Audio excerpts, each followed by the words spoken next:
Oui, je vous remercie, Madame la Présidente. Monsieur le Ministre, alors comme je l'ai déjà mentionné dans la discussion générale, je crois que le choix du gouvernement de légiférer par ordonnance l'oblige à avoir recours à des propositions de loi pour corriger et adapter un dispositif d'expérimentation aujourd'hui qui n'entre malheureusement ni dans les délais ni dans le budget prévu. C'est quand même un paradoxe. En voulant aller vite, eh bien, on a à la fois doublé le budget et le temps.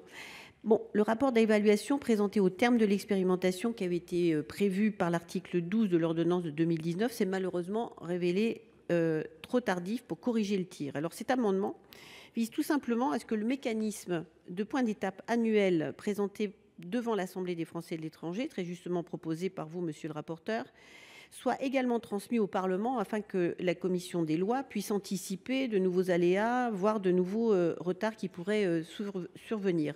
Sans celui-ci, le Sénat se priverait de tout droit de regard au cours du déploiement du dispositif et sera peut-être à nouveau sollicité, qui sait, en 2027 pour une rallonge de crédits et de temps. Alors, il ne s'agit ni plus ni moins que de permettre à notre Assemblée d'exercer pleinement sa prérogative constitutionnelle de contrôle de l'action du gouvernement. Le 6 rectifié. Et en pris de l'avance. Bien.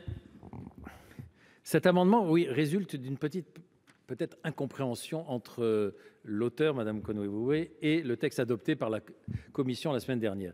Nous avons estimé que ce point d'étape que pourrait présenter le ministre devant les membres de l'Assemblée des Français de l'étranger de manière annuelle, et compte tenu de l'expérimentation qui est extrêmement ciblée, c'est-à-dire qui concerne une expérimentation sur la dématérialisation de l'état civil pour les Français de l'étranger, ne revêtait pas un caractère tel qu'elle devait faire l'objet, j'allais dire, d'un débat devant le Parlement, c'est-à-dire devant les deux assemblées du Parlement de manière annuelle.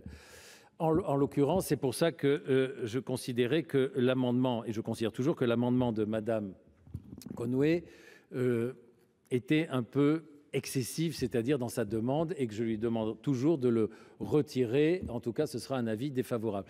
En revanche, et si le ministre en est d'accord, et je parle sous le contrôle du président de la commission des lois, cela peut faire l'objet d'une audition dédiée devant la commission des lois, qui sera également un point d'étape annuel sur l'avancement de cette expérimentation pour les 3 années à venir. Voilà la proposition que je fais.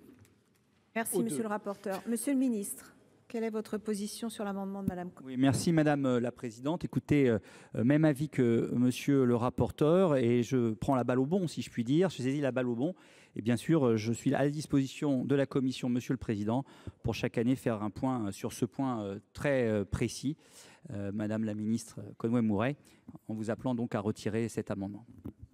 Madame Conway-Mouret, je vous en prie.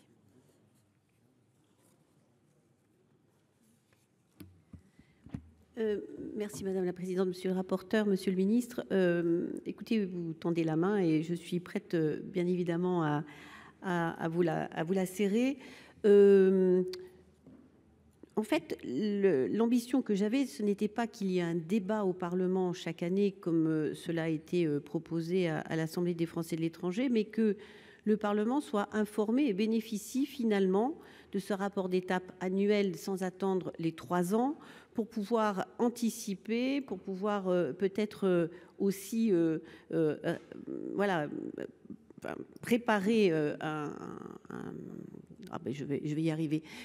Préparer le débat budgétaire en fin d'année et donc avoir simplement cette information. Je n'avais jamais anticipé qu'il y aurait un débat parlementaire. Donc ce que vous proposez, Monsieur le Ministre et Monsieur le rapporteur, me convient parfaitement, à savoir qu'en effet, il y a une présentation devant la Commission des lois et que cette présentation nous permette de pouvoir collectivement préparer le débat budgétaire si nous devions, par exemple, avoir des crédits supplémentaires qui soient alloués à cette expérimentation, parce que nous sommes tous mobilisés pour qu'elle aboutisse positivement.